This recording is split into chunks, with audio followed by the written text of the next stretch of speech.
नाशिक महापालिकेत महाविकास आघाडीची एकत्र निवडणुकीची घोषणेनंतर युवा सेनेकडून नाराजी व्यक्त करण्यात आली। शिवसेना युबीटी कार्यालयाबाहेर युवा सेनेचं आंदोलन। युवा सेनेच्या पदाधिकाऱ्यांना उमेदवारी मिळावी। पक्ष कार्यालयात युवा सेनेच्या पदाधिकाऱ्यांकडून जोरदार घोषणाबाजी करण्यात आली।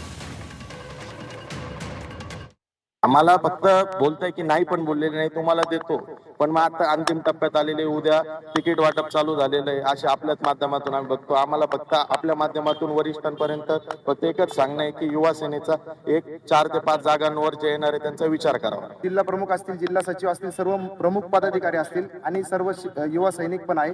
भरपूर जण इच्छुक आहे। जिल्हा प्रमुखांनी सांगितल्याप्रमाणे जे कॅपेबल लोक आहेत त्यांचेच आम्ही उमेदवारीची मागणी करतोय, पण तिथे पण टाळाटाळ करण्याचा प्रयत्न करतो। तुमची भूमिका काय असणार आहे? आम्ही आता इतकं कष्ट केलेले आहे दादा की उन्हातानात आम्ही सगळे युवा सैनिक प्रत्येक कार्याला याच्या विधानसभा असो, लोकसभा असो किंवा पक्षाचं कोणत्याही कार्याला युवा सेना, युवती सेना अतिशय जोमाने काम करते।